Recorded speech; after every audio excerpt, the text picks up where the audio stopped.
In this section, we're going to build a custom Docker image, or we could get it from Freemansoft/CP server on Docker Hub. That would be the easiest. But if you want to build it, totally more power to you. We're going to do that real quick.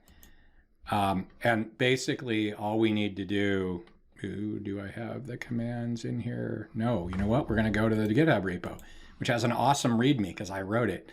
So basically what we're going to do is we're going to run build.sh. And I'll show you what that's in that in a minute. And matter of fact, I'll show you right now. So all build.sh has got in it is build this Docker image, tag it so that the version of this matches the version of the Confluent.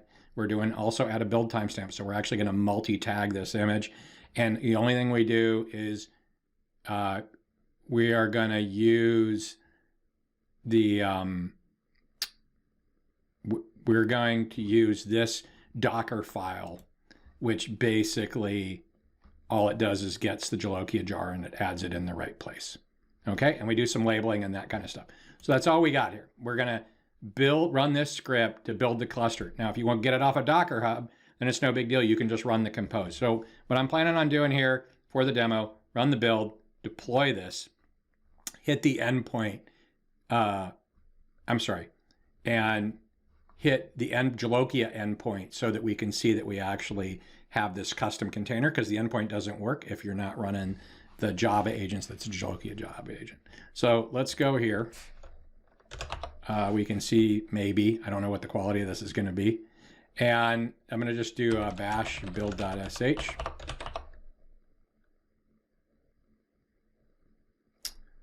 And we're done. So you can see that we actually built a CP server from Freemansoft, and I tagged it with the date so I can kind of keep track of what I'm looking at. So if we look here again,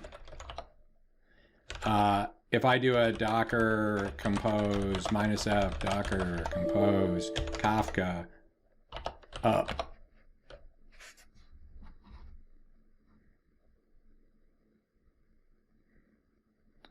all right, so that launches the entire Kafka cluster, a single node. Later on, we'll config Telegraf as if there's 3 nodes, but there's only 1 node here.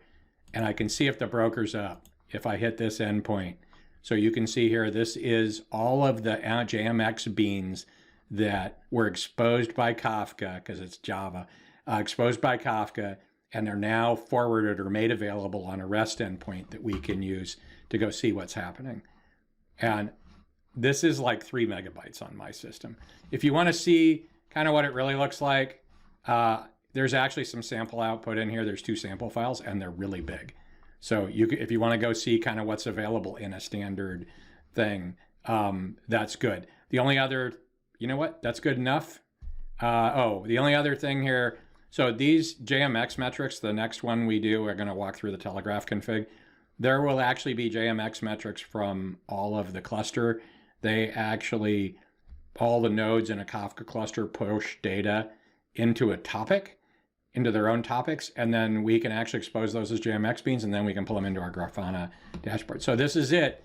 We ran the Confluent CP server with an agent that exposes via JMX, and because of the way I ran this, I can actually see it on localhost. In production, you wouldn't do that.